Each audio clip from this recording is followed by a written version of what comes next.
Good evening, everyone. This is Dr. Rowena Kawili, your host for today.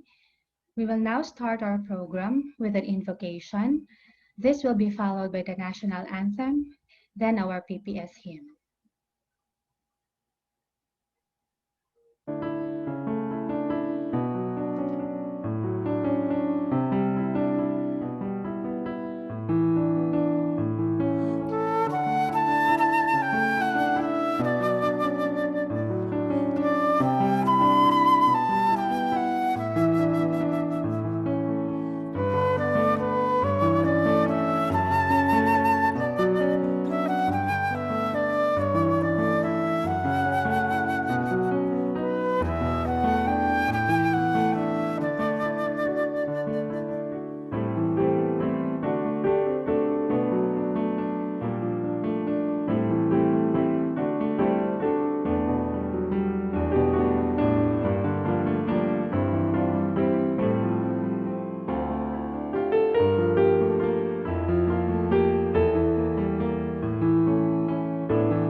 Mga kababayan, ang pambansang awit ng Pilipinas.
evening once again.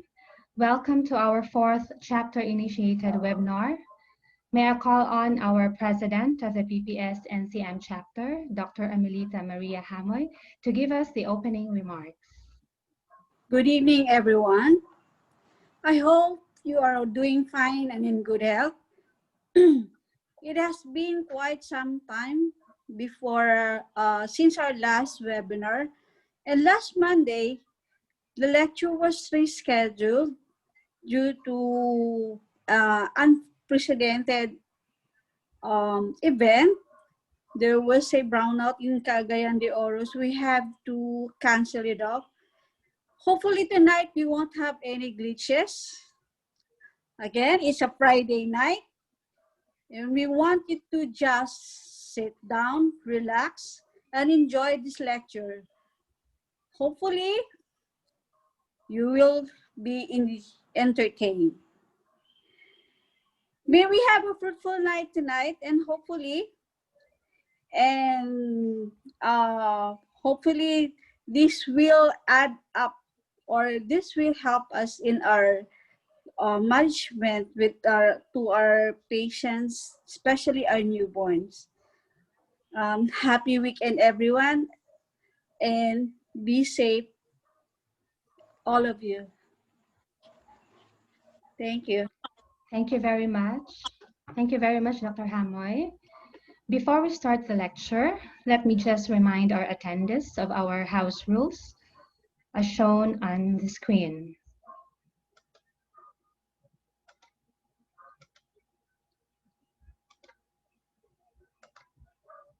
Please stay until the end of the program to access the CPD quiz and to get your certificate. And during the open forum, you may type your questions in the Q&A box, which is located on your Zoom panel. When answering the CPD quiz, make sure there are no typographical errors in typing your email address and your name. And for questions about your CPD certificate, you may email us at ppsncm.cpd2020@gmail.com. So without much ado, let me now call on our moderator for tonight to introduce to us our speaker, Dr. Rogelyn R. De Leon. Hi, Doc. Hello, good evening, evening. Thank you very much, Weng. Okay, I am tasked this evening to introduce to you our speaker, and it is a privilege for me to introduce to you our speaker for tonight. Our speaker for tonight took up her Doctor of Medicine at Mindanao State University College of Medicine in year 2005.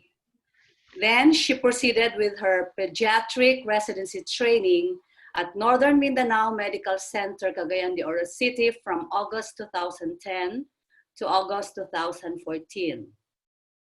Then she took up her pediatric endocrinology and metabolism fellowship as an affiliate fellow at UPPGH. She is a diplomate of the Philippine Pediatric Society, and currently she is a junior consultant of the Department of Pediatrics at Northern Mindanao Medical Center. Colleagues, friends, please help me welcome Dr. Mabelle Flores Antonio, our speaker for tonight. Dr. Mabelle. Good evening. Thank you, Dr. Raj, for the kind introduction. I chose this topic due to the scarcity of existing local guidelines on what to work up for our neonates born from mothers with thyroid disorders.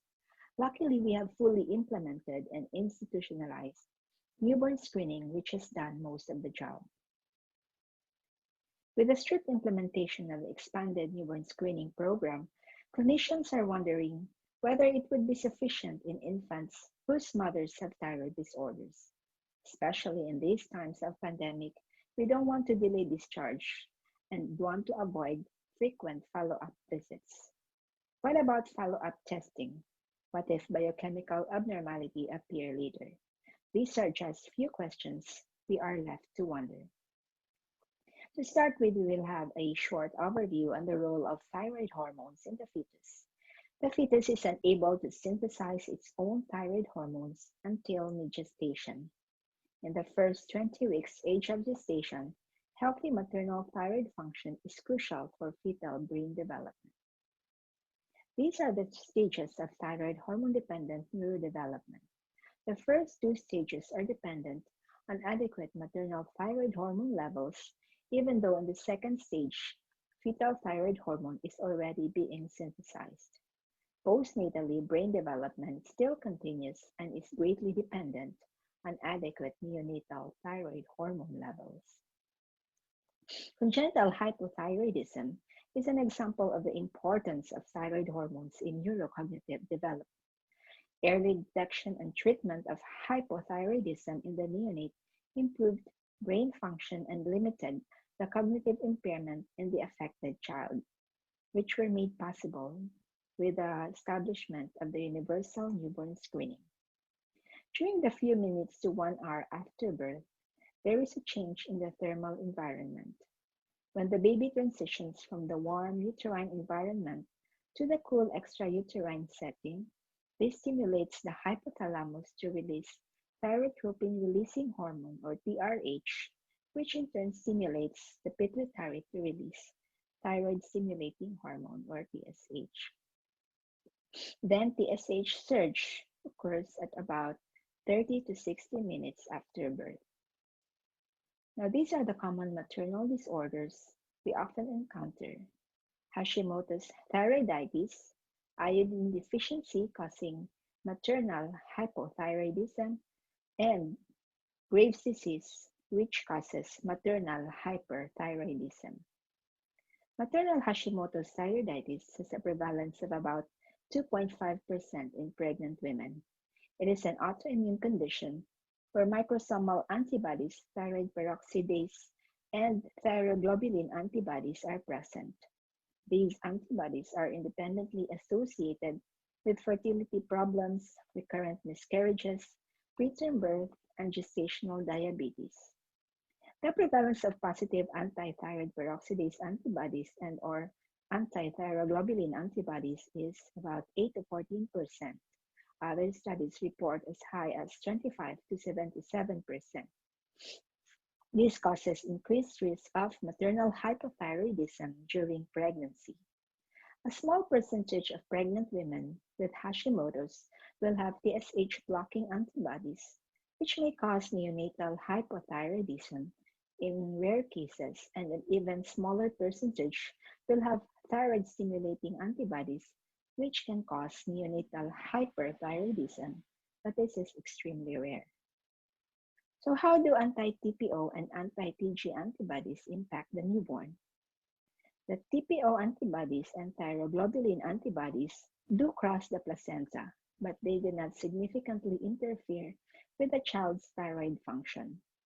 In one study, 25% of newborns will have mild elevation of TSH, or the so-called subclinical hypothyroidism, but it resolves within few days or weeks without any problem.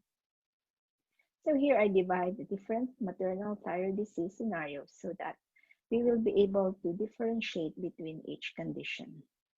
So the first scenario is, in maternal thyroid disease, to include hypothyroidism and hyperthyroidism in mothers, do I test for neonatal thyroid function in addition to newborn screening?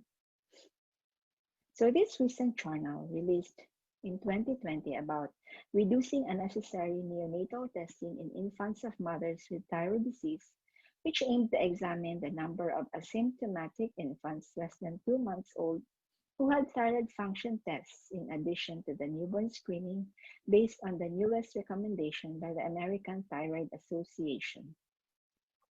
The old practice in their institution was doing thyroid function testing at days 10 to 14 of life for infants of mothers with any thyroid problem, and they based this practice on the 2011 ETA guideline. However, in 2018, they revised their recommendation based on the 27 American Thyroid Association guideline, which calls for less aggressive protocols for additional neonatal thyroid function testing, especially in countries with implementation of universal newborn screening.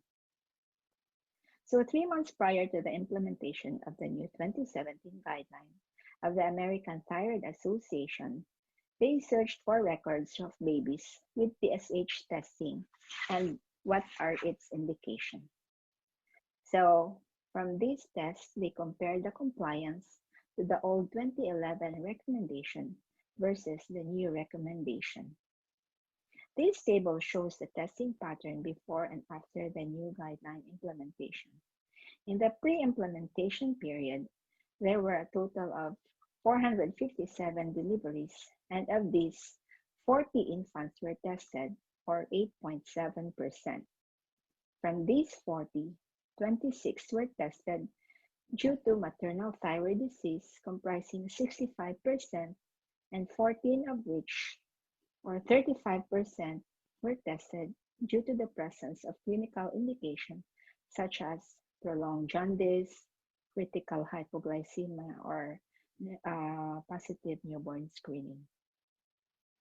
And in the post-implementation period, they recorded a total of 412 deliveries, and they only were able to test 14 infants, or a decrease of about 50% from the previous practice.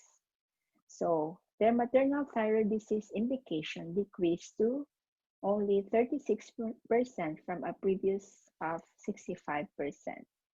And other clinical indication, however, increased to 64%. And most of their findings were normal. So based on the audit of the 2011 guideline, they checked for the appropriateness of these testings, and they only found 10 or 38% of those 26 infants tested met the recommendations specified in the 2011 guideline. More so when they applied the 2018 guideline, which is more conservative in terms of infant testing. And they were able to check that there was about 96% inappropriate testing from this old practice that they adapted before. So after they adapted their new practice, they did health worker education and campaign. And when they compared the different testings after they implemented the new guideline, they noted 100% appropriateness of the testing of the infants. So in conclusion, they called for newborn screening and routine newborn examination as strategies that were sufficient to detect at-risk neonates of mothers with thyroid dysfunction. And they tested only infants who are at risk for neonatal hyperthyroidism due to maternal Graves' disease with positive TSH receptor antibody positivity or unknown TRAB status, or those mothers taking anti-thyroid drugs during pregnancy. So what to do with these babies then if mothers have thyroid illness? Back to our first question. So we do testing in infants if there is a maternal Graves' disease and the mother is TRAB positive or unknown TRAB status, or there was intake of anti-thyroid drugs. And for other babies, newborn screening is enough. But if there are other clinical indicators suspicious of neonatal hypothyroidism or hyperthyroidism, then thyroid function tests may be requested as indicated. In the second scenario, it is specific for maternal hypothyroidism. So in maternal hypothyroidism, do I get neonatal thyroid function testing in addition to newborn screening? Another study which looked into the relationship of maternal thyroid disorder and neonatal thyroid evaluation is a study done by Ozdemir et al., and its objective was to investigate obstetric features of pregnant women with thyroid disorders and the thyroid function tests of their newborn infants. So the mothers were divided into 3 groups. Group 1 had maternal hypothyroidism with positive anti-TPO and anti-thyroglobulin antibodies, while Group 2 were hypothyroid mothers with no antibodies detected, and group 3 were normal mothers without any thyroid problem. And in terms of infant testing, they tested groups 1 and 2, comprising FT4, TSH, anti-TPO, and anti-TG on week 1 and repeated these tests on week 3. However, for group 3, which served as the control group, TSH, FT4, anti-TPO, and anti-thyroglobulin antibodies were checked prior to discharge. So, if on week 1 the TSH is elevated at more than 20 MIU per liter, the baby is recalled for further evaluation. Then, the test will be repeated on week 3. If on week 3 the TSH and FT4 normalized, the baby was labeled as having only transient hyperthyrotropinemia or elevated TSH and normal T4. However, on week 3, if the TSH remained elevated at more than 7 MIU per liter and FT4 at less than 1 nanogram per deciliter or low, they labeled the baby as having congenital hypothyroidism. Now, for mothers, they noted that group 1, those with positive antibodies, had more preterm delivery, while comorbidity exists in both groups 1 and 2, with gestational diabetes mellitus and hypertension rates higher than in group 3.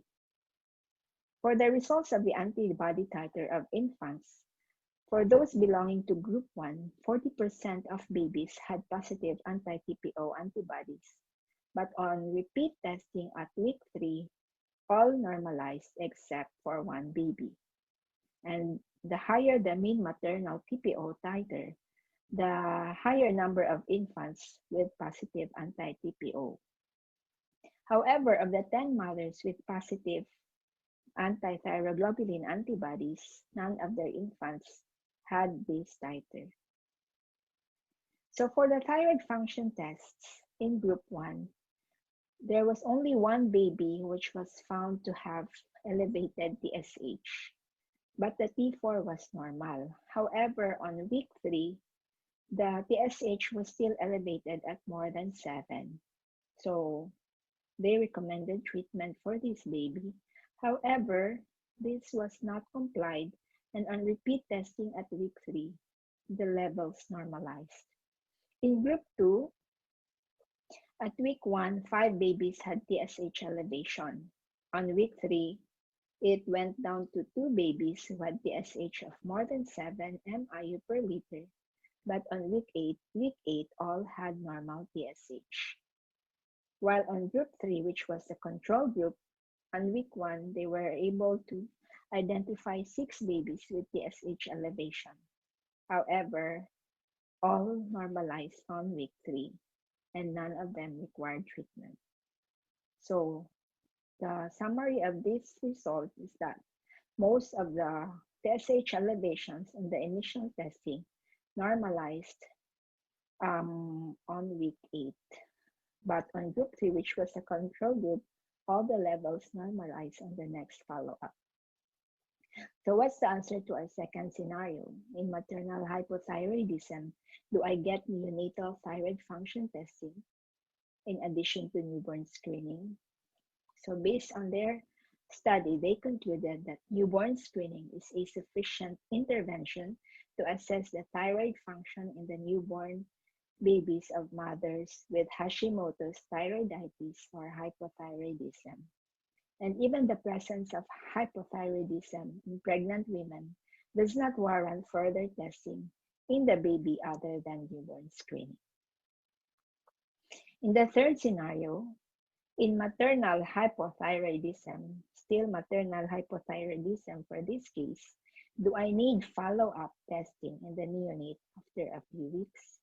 So the issue here is whether to do follow-up testing of the thyroid function test after about 10 to 14 days. So this was a publication from the European Journal of Pediatrics published in 2016, where their aim was to assess the utility of testing neonates at 10 to 14 days of life in diagnosing congenital hypothyroidism in babies born to mothers with hypothyroidism.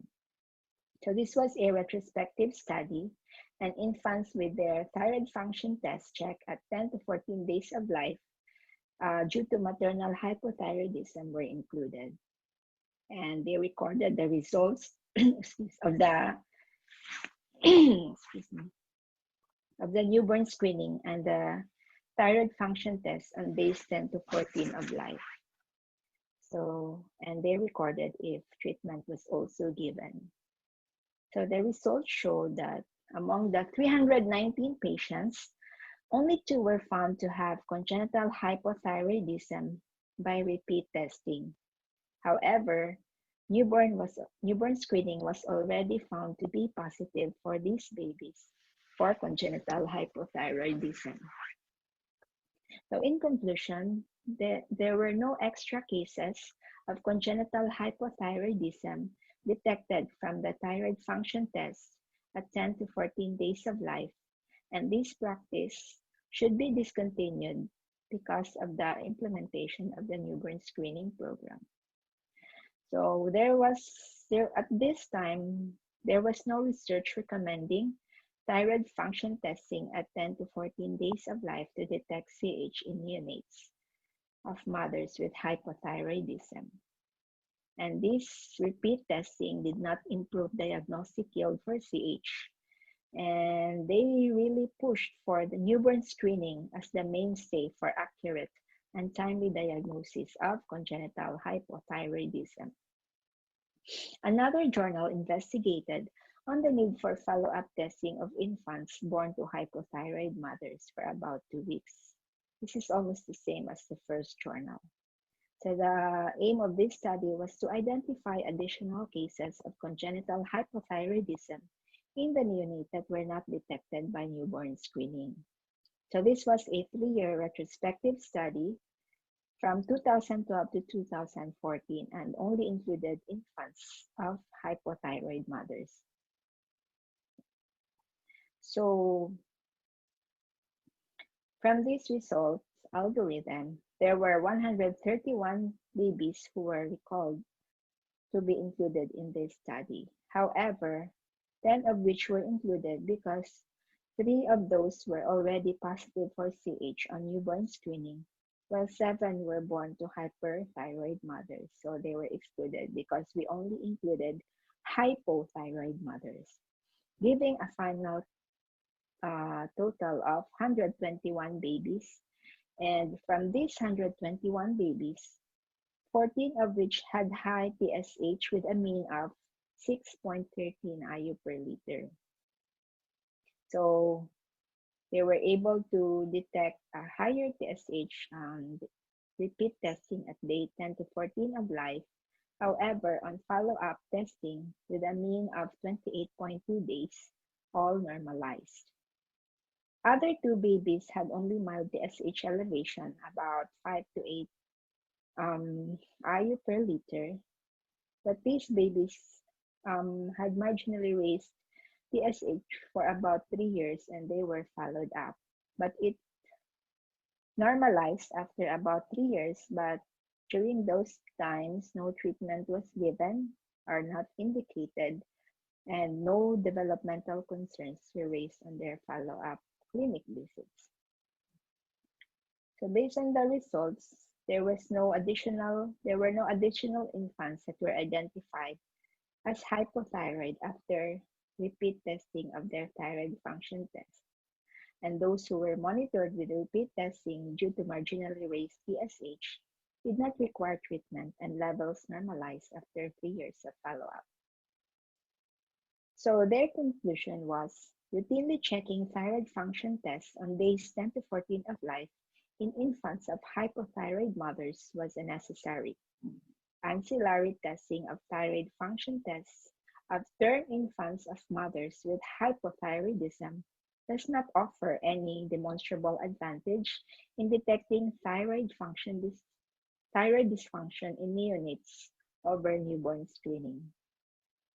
It will just incur more cost, time-consuming, and cause unnecessary distress to both infants and caregivers. Now let's go to the fourth scenario. In maternal hyperthyroidism, so elevated thyroid hormones, do I need to test a neonate in addition to newborn screening? So we have a condition called maternal Graves' disease. It has a prevalence of about 0.1 to 2.7 in pregnant population. This is due to the presence of TSH receptor antibody, which is long-acting, freely crosses the placenta, and occurs in about the second half of pregnancy.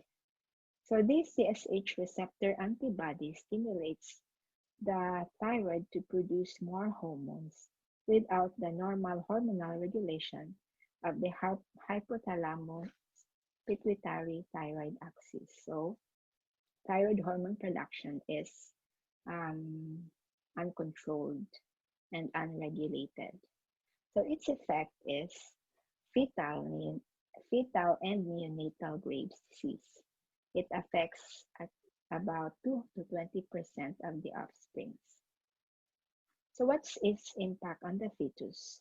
It may cause fetal hyperthyroidism, causing tachycardia, heart failure, non-immune hydrops fetalis, goiter, and intrauterine growth retardation. And preterm birth, accelerated bone maturation, and craniosynostosis. In mothers, these antibodies remain elevated even after thyroidectomy, taking antithyroid medication, or radioactive iodine ablation therapy. Why? Because even after thyroidectomy, only the thyroid gland was removed, but the antibodies continue to circulate. And antithyroid medication only suppress thyroid hormone synthesis but does not stop the activity of the antibodies. And radioactive iodine therapy only ablates the thyroid but not the antibodies. So they recommended to measure TRAB between 20 to 24 weeks age of gestation. If the mother was found to be TRAB negative, the newborn is low risk to develop Graves' disease, but if the mother is TRAB positive, then the newborn is high risk to develop neonatal Graves' disease. So the impact on the newborn is neonatal Graves' disease, which may last 3 to 4 months or even longer. So it has a mortality rate of about 20%, and the onset is variable. It may manifest from birth or even up to 10 days or more.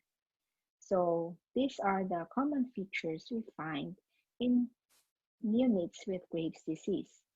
We see in some cases goiter or anterior neck mass, and the typical eye signs like lid retraction, exophthalmos, and even periorbital edema. The central nervous system may be affected, causing microcephaly, jitteriness, irritability, and restlessness.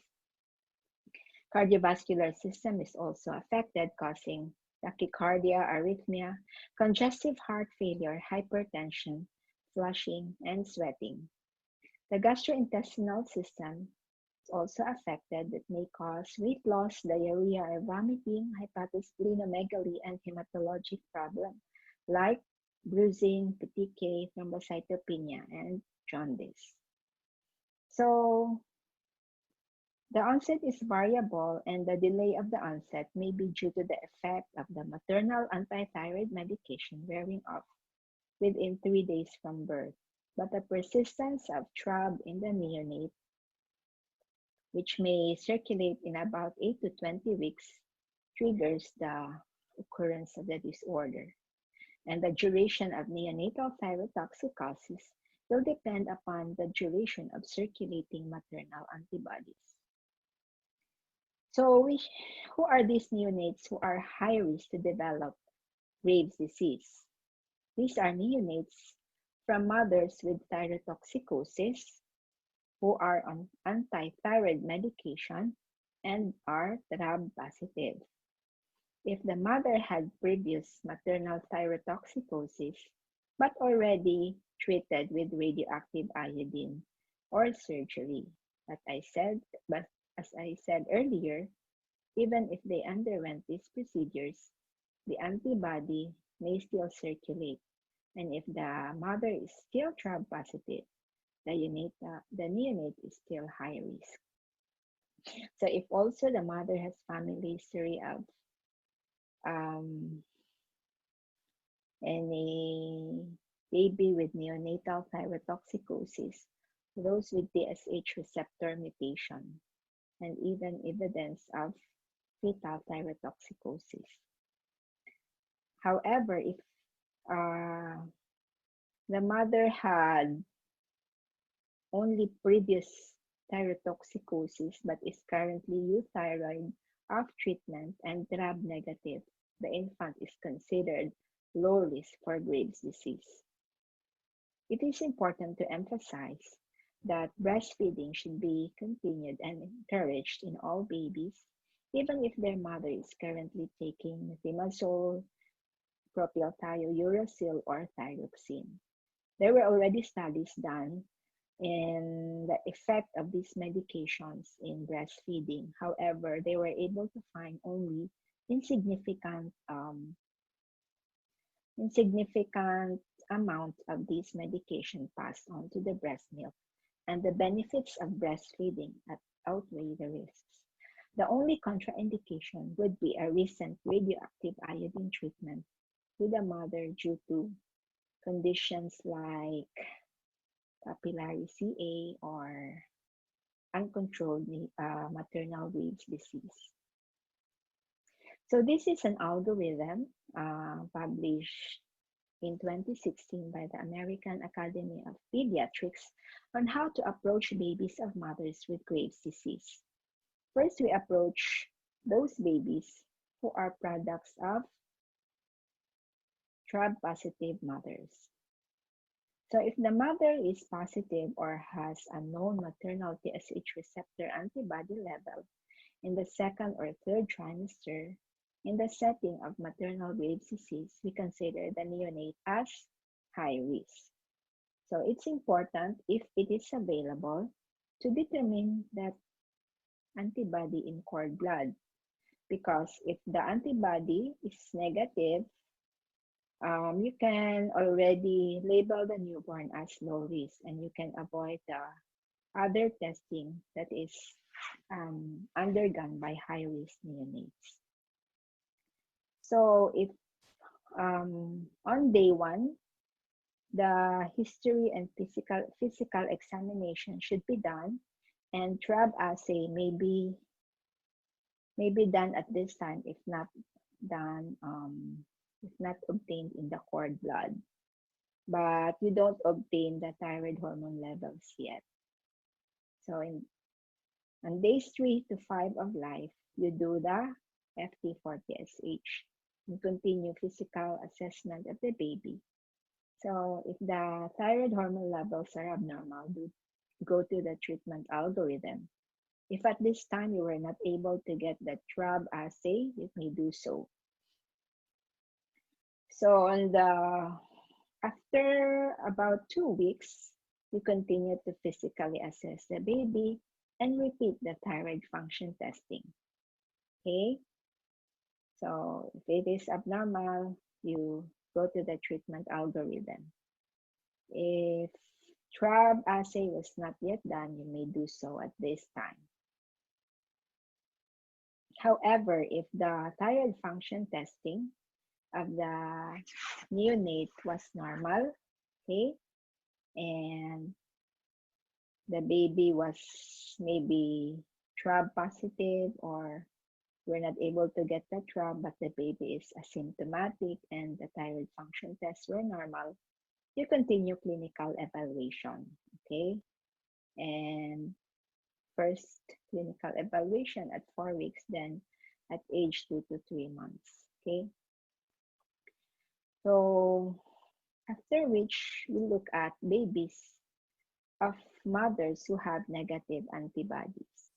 So if the maternal TRAB is negative, you immediately label the baby as low risk, a low risk newborn, and no specific follow-up is needed. Do the routine neonatal care and newborn screening. So, as I mentioned earlier, these are the common clinical manifestations of neonatal Graves' disease, possible findings on physical examination, but it's important to emphasize the criteria for admission. Whenever the baby needs beta blockers in the form of propranolol, we need to admit the baby for monitoring of treatment and possible medical complications. Hemodynamic instability, arrhythmia, heart failure, and tracheal compression due to goiter. So this is now the treatment algorithm that if any abnormal thyroid function test is noted above, you do the following. So biochemical hyperthyroidism is noted. So what is biochemical hyperthyroidism? When you note a low TSH and elevated T4. However, the baby is asymptomatic, you may consider treating with methimazole 0.2 to 0.5 milligram per kilogram per day divided into doses. For example, you have a 3 kilogram neonate and you want to give 0.5 milligram per kilo. So you will have 1.5 milligram per day daily dose, and you divide it into 2, you get 0.75 milligram of methimazole, and you prepare it in the form of paper tab since the lowest dosage for methimazole is 5 milligram tablet. Then next, if you found biochemical hyperthyroidism or the low TSH, high T4 with symptoms, so methimazole was still started, and check for sympathetic hyperactivity. Common is tachycardia, jitteriness, and if these are present, consider adding propranolol at 2 milligram per kilo per day divided into 2 doses for only a limited period of time, about 1 to 2 weeks, until the sympathetic hyperactivity resolves, and strongly consider admission to the hospital for monitoring of the effect of propranolol on the baby and possible side effects. If the patient is hemodynamically stable, there is hypotension for perfusion, and maybe consider adding Lugol solution or SSKI. So this iodine solution will stop the release of preformed hormones from the thyroid gland. So it's important to give adequate fluids as necessary, as indicated, maintain normal body temperature, and give adequate caloric intake. How about monitoring? We monitor weekly to bi-weekly with history and physical examination, and get the thyroid function test level. At this time, you decrease methimazole once FT4 is in the reference range for age, because we anticipate that the circulating antibodies will continue to decrease in about 1 to 2 months, so which is the average treatment duration. But in some patients, it may be longer. So this is just a emphasis on the testing recommendation of infants of mothers with Graves' disease. So for low-risk newborns or whose mothers have no TRAB levels detected, no additional testing needed other than routine newborn screening. And for high-risk newborns or newborns with TRAB-positive mothers or unknown TRAB status in the setting of maternal Graves' disease, you get thyroid hormone FT40SH between days 3 and 5, or day 1. You may do it at day 1 if already symptomatic. Okay. And you may repeat testing at 10 to 14 days of life and monitor as indicated. So only the high-risk newborns need further follow-up. How about for newborns with subclinical hyperthyroidism, meaning the TSH is low but the T4 is normal and the baby is asymptomatic. So there was no consensus whether to treat or not this baby. It's just recommended that they be closely monitored. Okay, and if the newborns have hyperthyroidism, low T4, low TSH, elevated T4, and with significant symptoms, we treat ASAP as mentioned earlier to prevent heart failure and long-term sequelae such as intellectual disability. So these are just the medications I mentioned earlier. In adding prednisolone as steroid at 2 milligram per kilogram per day, and its role is to inhibit thyroid hormone synthesis and inhibits peripheral conversion of T4 to T3. So this is indicated for severe neonatal Graves' disease. So it is important also to note that we should avoid excessive treatment because it may cause hypothyroidism, which is also bad for the baby. Ensure to normal thyroid factor testing after withdrawal of treatment and monitor head circumference growth and development. So another maternal condition is maternal iodine deficiency. Although we rarely document this because we do not routinely get maternal urine iodine levels, but this is a common cause of maternal hypothyroxanemia in the critical early stage of fetal development. And it is recommended that a daily intake of 250 grams of iodine is recommended in all pregnant women. And maternal iodine deficiency is a common cause of neonatal transient congenital hypothyroidism. So in the Philippines, we were able to adopt the ASIN law or the iodization of our salt. So 20 years after the establishment of the ASIN law, a study was done to evaluate the status of pregnant, lactating, elderly, and school-age children in terms of iodine status. And they were able to find that iodine status of the pregnant, lactating, and elderly women are still deficient compared to school-age children, which is already optimal. This study was published in 2017. So we cannot really totally ignore the contribution of maternal iodine deficiency in its contribution in the incidence of congenital hypothyroidism. So in the Philippines, congenital hypothyroidism is about 1:2,600 prevalence. This was a data taken in 2017. So I also included other neonatal conditions that may warrant repeat testing in the neonates. So in premature babies and the very low birth weight babies, less than 1,500 grams, how is the thyroid hormone level affected? We have a condition called hypothyroxanemia of prematurity or low T4. So their T4 is lower.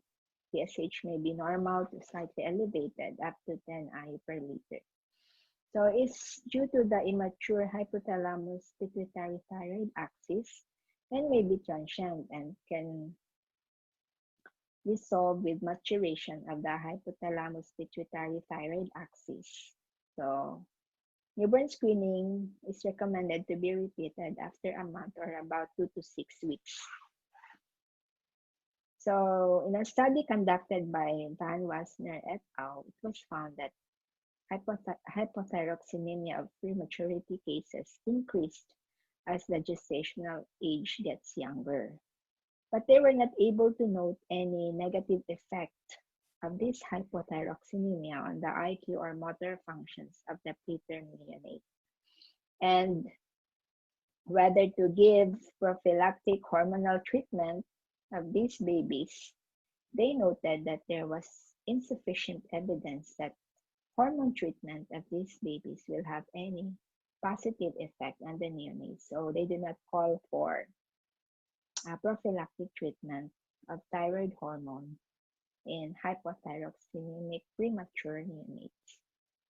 So in premature and very low birth weight babies, a second blood spot sample should be obtained about 2 weeks to 1 month after the first test.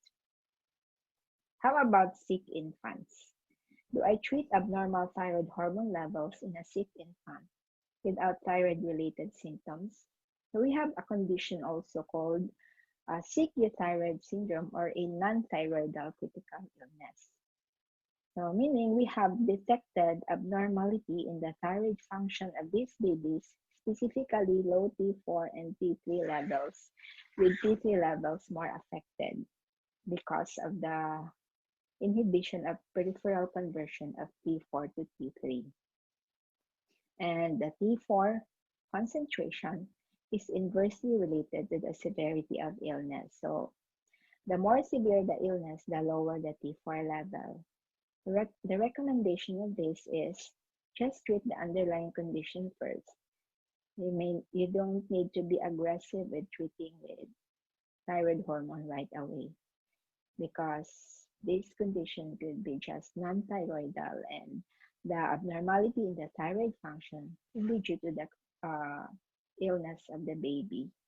So we can just do monitoring and repeat testing once the insult is treated and the baby is stable. How about for Down syndrome? How likely are individuals with Down syndrome to have a problem with thyroid function?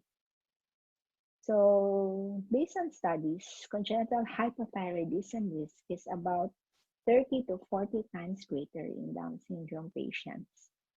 And thyroid problems gradually increase with age. That is why we don't stop monitoring the thyroid hormone levels of Down syndrome patients. In a study by Sarisi et al., they found that thyroid problem occurred in about 53.8% among 80 cases. And the common thyroid dysfunction recorded were the following, with special emphasis on hyperthyroidropinemia, comprising about 40% of cases. So, hyperthyroidropinemia, or elevated TSH, normal T4. So we often encounter elevated TSH in our Down syndrome patients. So this was backed up by a 5-year longitudinal study involving 101 Down syndrome children with a mean age of 5 years old. So from these 101 DS children, they were able to detect 11 children with hyperthyroidropinemia, or elevated TSH, normal T3 and T4. And on subsequent follow-up, only one of these developed into overt hypothyroidism. So it is important that in the annual preventive medical protocol for individuals with Down syndrome that we always should include the thyroid function testing in order to detect any thyroid abnormality in the future. So this is a treatment decision guide in Down syndrome patients. So if you see a TSH elevation, even slight, but with FT4 that is low with positive signs and symptoms, we recommend initiation of treatment. However, if the TSH is about 6 to 11, slightly elevated, and the T4 is normal with no signs and symptoms, no treatment is indicated. If the treatment is moderately elevated at 11 to 20.9 IU per liter with normal FT4 and asymptomatic, you can do the following. You may opt to treat the patient if you cannot ensure that patient will come back in the next few weeks. But if the patient assures that he can follow up and you have assurance that he will do so, you can opt to observe and follow up the patient. However, if the TSH is highly elevated at more than 21 IU per liter, they recommended to treat immediately without considering T4. So given all those scenarios of our maternal thyroid disorders, we start to wonder, should thyroid screening be performed in all pregnant women? So there is also a recommendation on which conditions that mother will be screened for thyroid hormone dysfunction. And these are the following. Specifically, those with the previous thyroid disorders, or any families who have thyroid disorder, or taking medications that can interfere with thyroid hormone synthesis, or those endemic to iodine deficient areas. So if you are able to meet babies who are recalled for positive congenital hypothyroidism on newborn screening, you don't lose or further delay the patient. So because newborn screening is only a screening, we need to get confirmatory tests, or sometimes they only need repeat newborn screening for borderline high TSH. So it is important to advise the mothers on the effect of delayed treatment. And you need, as clinicians, to initiate the treatment as soon as possible once the condition is confirmed. You may call Pedia Endo for guidance, you can call me, and may refer only on the next follow-up checkup, but you need to treat outright because sometimes they follow up few weeks after, few months after, and we will be late with treatment. And the best time to treat congenital hypothyroidism is within 2 weeks of life. So it's important to note that in congenital hypothyroidism, more than 90% of cases are asymptomatic. So you don't expect to see these common signs and symptoms in neonate, but don't ignore the biochemical testing results. No? Even if asymptomatic, but biochemically patient is hypothyroid, treat right away. But these are the common symptoms of congenital hypothyroidism: decreased activity, sleeping longer or more often than usual, feeding difficulties, constipation, prolonged jaundice, hoarse cry. And PE may include myxedematous fascies, enlarged fontanelles, acroglossia, rounded abdomen, and umbilical hernia. Okay? To guide you on treatment, you give levothyroxine at a dose of about 10 to 15 microgram per kilo per day. So to give you an idea, if you have 2.5 kilogram child, you can give, if you start at 10, you can give 25 microgram, which is lowest recommended dose at 10 microgram per kilo per day. If you want to go higher at 15, you can give the medication at around 25 microgram, 1.5 tablet once a day. So you need to test every 2 to 4 weeks. So ideally, after 2 weeks, you can repeat the testing, but you can extend up to 4 weeks in order to taper the dose. So with regards to when to stop treatment, it is really recommended to wait up to about 3 years to attempt discontinuation of treatment to check if this is only transient or permanent, because brain development continues until about 3 years old, and we don't want to raise the patient while he is in the critical stage of brain development to go into hypothyroidism due to the discontinuation of treatment.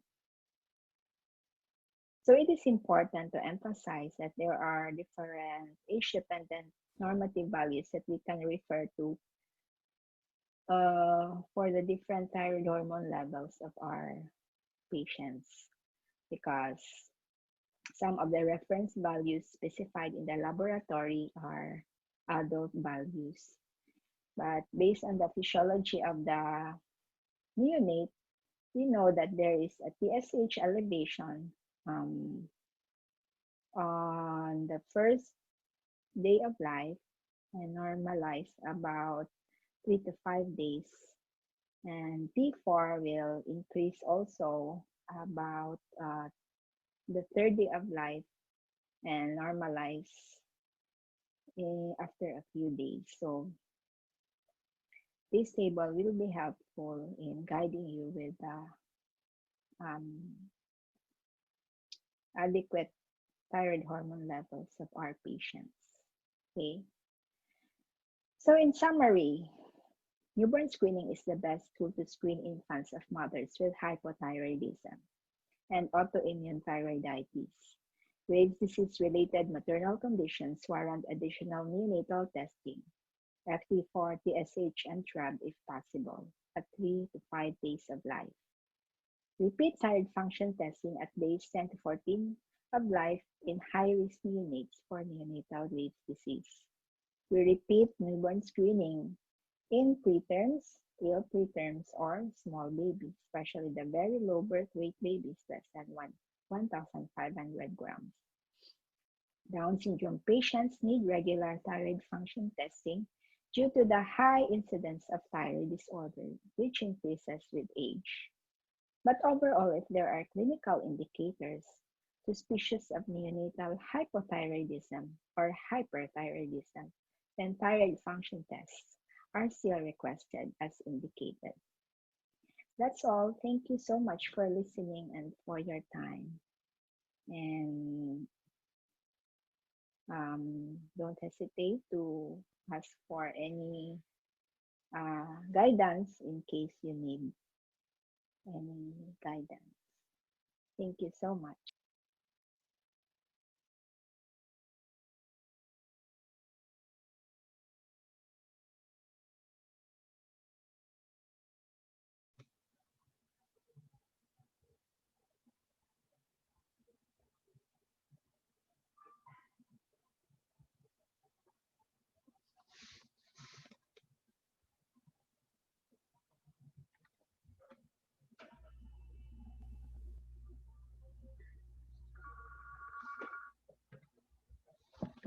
Okay.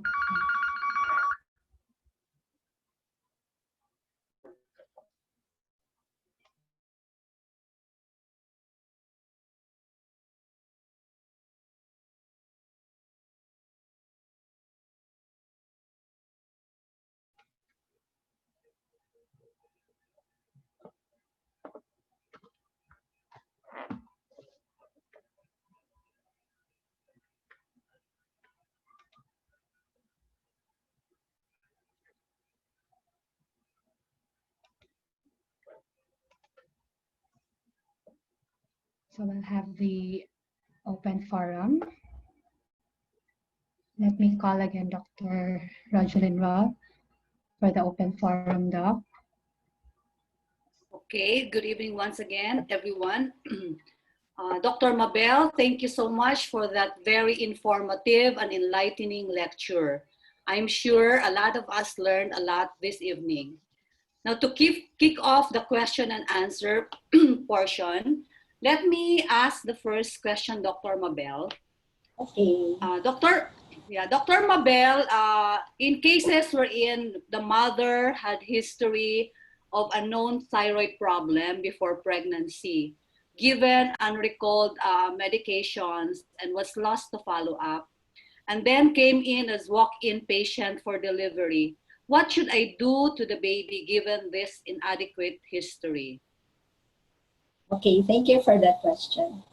So we are often confronted with these situations because oftentimes even our OB friends are not knowledgeable about the previous history of the patient because some of them are walk-in, some of them just came few weeks prior. So the best thing to do for this scenario is you get the thyroid function test of the mother first and check the characteristic. If it is hypothyroid, since there is nothing much to worry of hypothyroidism in mothers, so we obtain newborn screening only for babies. And of course, it's important also to check the signs and symptoms also. It's always coupled with our newborn screening.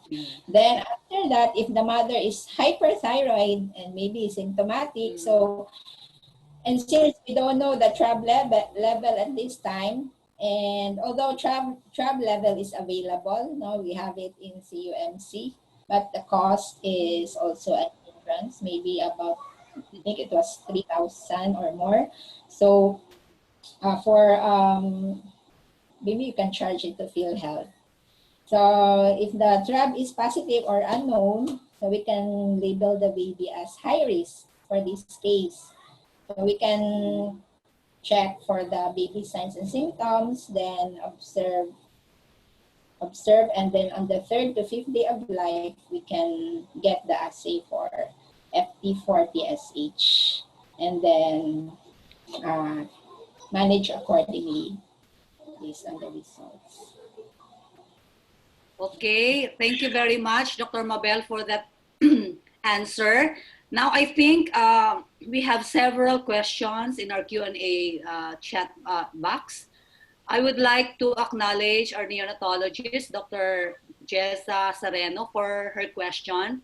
Dr. Mabelle, the question is, what are your thoughts in babies with normal ENBS results at birth, but turned out to be hypothyroid later in infancy, but then infant already have MR or mental retardation because early treatment was not initiated because of the normal ENBS? Yeah, thank you for that question, Doc. So it is in this scenario that our well baby checkups come in, because oftentimes our newborn screening is, we depend so much on newborn screening since it's already available. But even if for these babies, no, even if newborn screening was not available, we don't also check everybody for thyroid abnormality.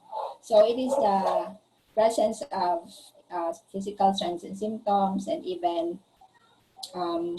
clinical suspicion that will aid us in, that will guide us whether to check or not. So with the advent of newborn screening, so the percentage of these undetected babies are decreased. So although they in studies, the sensitivity of newborn screening would approach 100% and the specificity around 99%, there is no perfect method, but with the advent of this method, newborn screening, it's really helpful, no, to decrease the incidences of those undetected mental retardation due to hypothyroidism. Okay, I hope that answers your question, Dr. Sereno.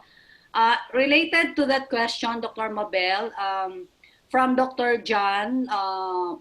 Jao Oliveros, he said that are there instances wherein congenital hypothyroidism can have a normal newborn screening result and later on develop hypothyroidism? In your own experience, Dr. Mabelle, have you encountered cases like this? Yeah, I have encountered cases like the patient of Dr. Oliveros, no, but he was a like later and not sure if with Down syndrome. So, well, but because Dr. Oliveros was able to detect the suspicious signs and symptoms like prolonged jaundice, and maybe the patient was also complaining of swallowing problems like the so he worked up the patient at first month of life. So that was a well baby check, follow-up checkup. And later, the results came out to be positive for congenital hypothyroidism. So vigilance for the signs and symptoms should be also important. But of course, with all the so many babies are delivered every day, this doesn't happen often. Okay. Okay, thank you. Another question, I think some of this are answered already. Yung TRAB test, yes, it is available locally. Dr. Mabelle mentioned it's available at CUMC. From Dr. Cindy Liego, is there a difference when RIA is done to measure thyroid hormones versus other methods of measuring these hormones?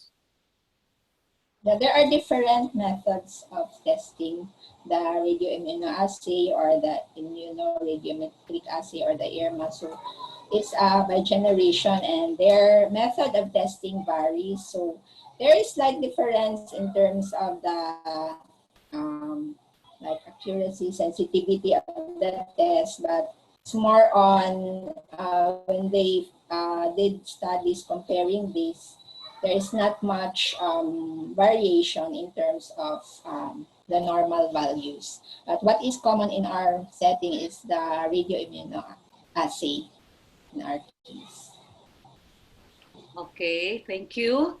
I'm glad also that you mentioned for the breastfeeding advocates that the only contraindication for not breastfeeding is when the mother is undergoing radiation, right? Now, there's a question here from Dr. Mercado. How soon can mom breastfeed after radiation? Okay, so for recent radiation, because as much as possible, we avoid it during pregnancy, especially in pregnancy and in lactating women. But there are times that the treatment is really important already, like uncontrolled grades, risking the mother for thyroid storm or the papillary CA. So when the mother is breastfeeding, the duration for isolation is around 21 days. And there is also a procedure, the thyroid scan, wherein also an iodine labeled tracer is radioactive iodine. That small amount is injected, but the isolation duration for this condition is only 7 days. But for radioactive iodine therapy, which gives higher dose, you need about 21 days. But there is, they also need to follow up with the nuclear med doctor because there is a detector for the presence of remaining radiation in the body, and he will be for close contact and breastfeeding. Okay, thank you very much. Another question from Dr. Raquel Cordovez. If a mother is diagnosed to have Graves' disease, but was cleared by her endo as low risk prior to delivery, do we need to test the newborn? So this will be, my answer to this will be based on the recommendation of the AAP in the algorithm that low risk, babies who are low risk or mothers are already TRAB negative, euthyroid, and asymptomatic and off meds will not need any more tests. Only the routine newborn screening and surveillance for signs and symptoms, if ever. History and TB. That's all, Doc. Hello? Doc Raj? Nag-freeze. Sorry.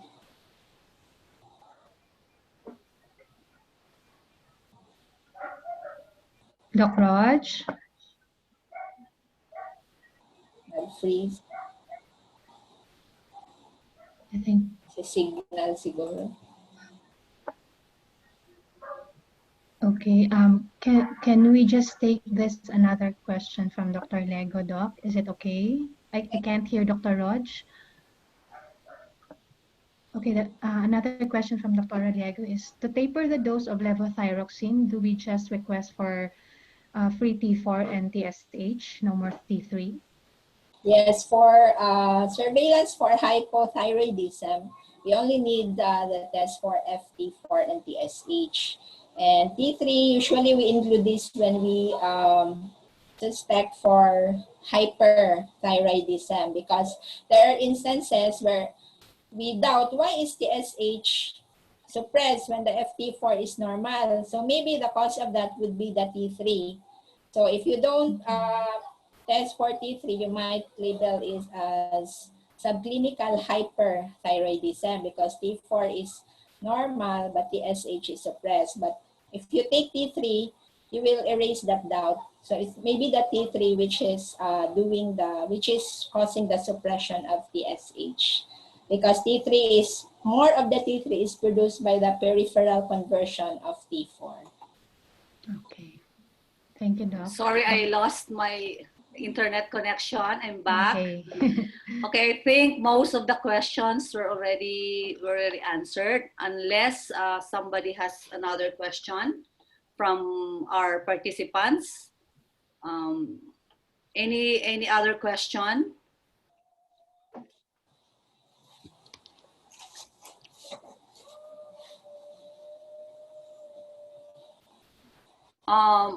Dr. Mabelle, I have another question.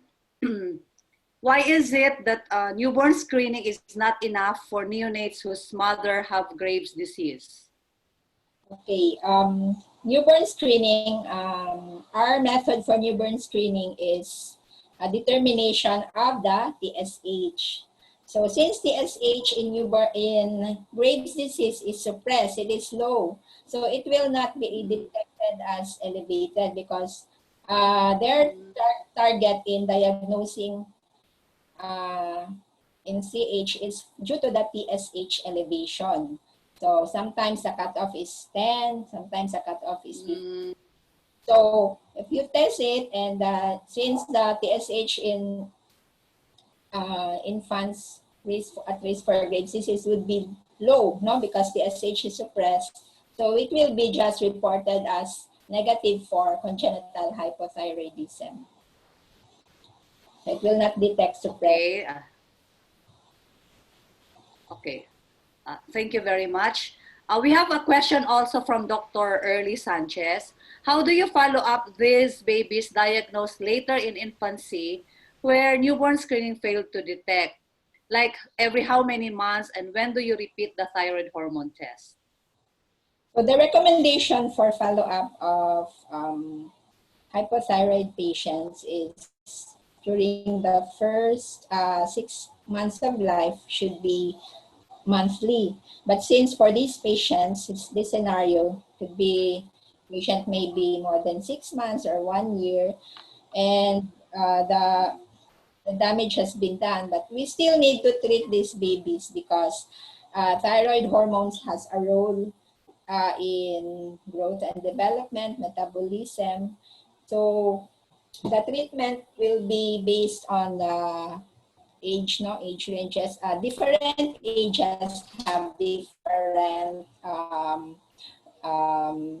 dosage recommendations. So it's only the neonate that will start at 10 to 15, but as the age increases, it will be lower.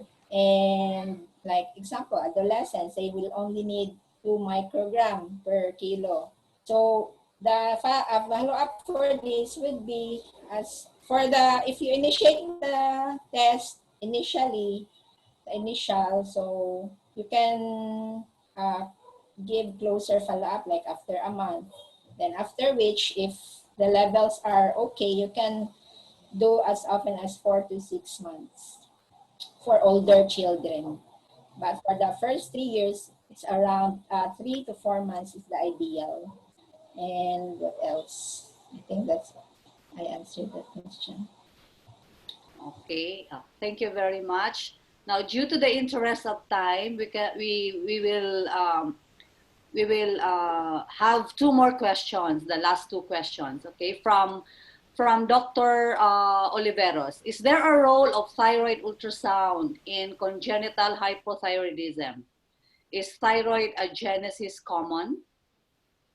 Yes, it's important. No, the thyroid ultrasound is important to detect any abnormality in the thyroid gland, because the most common, according to the studies, commonly the most common cause of congenital hypothyroidism is thyroid dysgenesis or any abnormality in the thyroid gland formation. Example, ectopic thyroid gland or atheriosis, meaning no thyroid gland, or small thyroid gland. So that's why it's important in predicting maybe the permanency of this condition, because if you have atheriosis, you will conclude likely that this will be permanent, and you don't hope that it will, you don't expect that it will disappear soon. But if you have a normal thyroid gland, you're still hopeful maybe this is just a transient condition. And what is that, the second question, Doc? If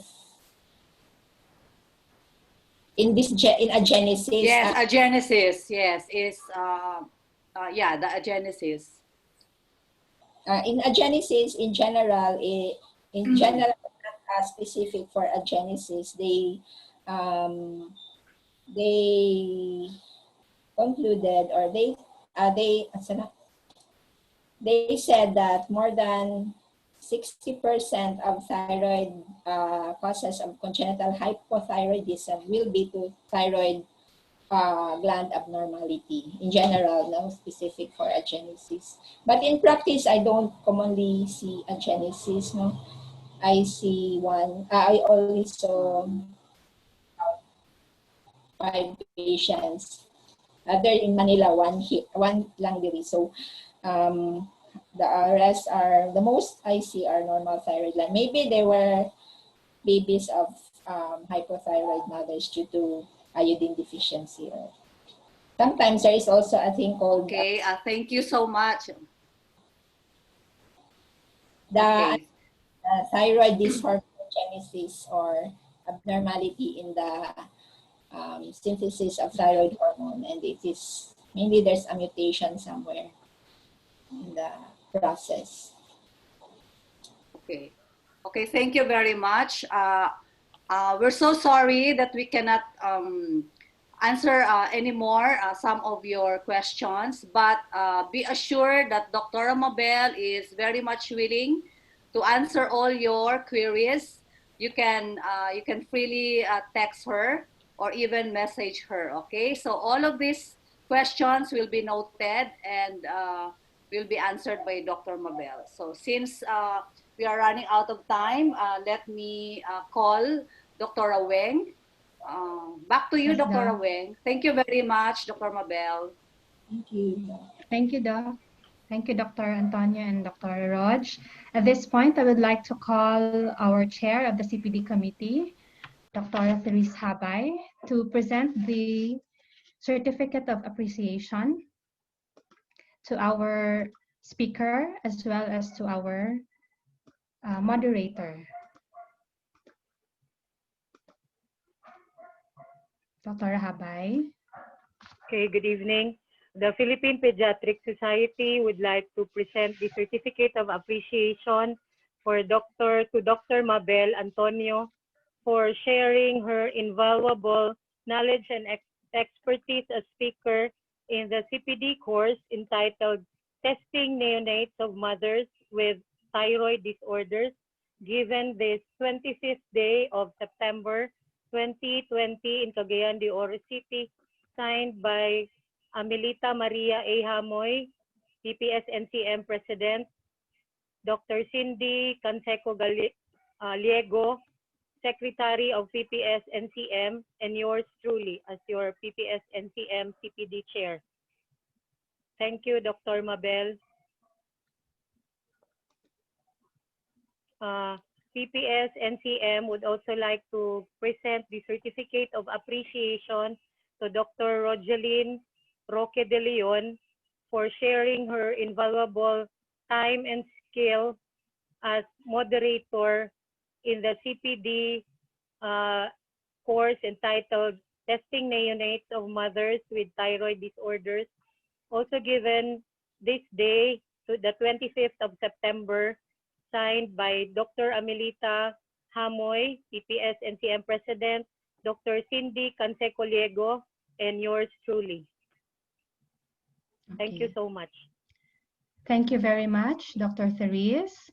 Before we end our program, let me just remind our attendees to check on the quiz link for your certificate posted on the chat box. So may I call on, once again, our Vice President of the PPS NCM chapter to give us the closing remarks. Pleasant evening to all. First of all, I would like to extend my thanks to our most distinguished endocrinologist, Dr. Mabelle Antonio, for accepting our invite to grace this webinar. Thank you for that very extensive and enlightening lecture. My heartfelt gratitude also goes to Dr. Rogelyn de Leon, my classmate since grade school, for acting as moderator for tonight's activity.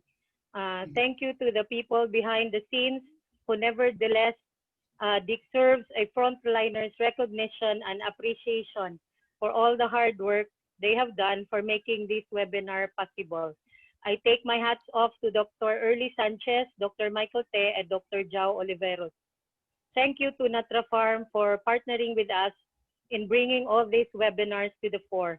Last but not the least, my sincerest gratitude to all of you for your interest and participation in tonight's webinar. I am enjoining all of you to once again join us on September 29, Tuesday.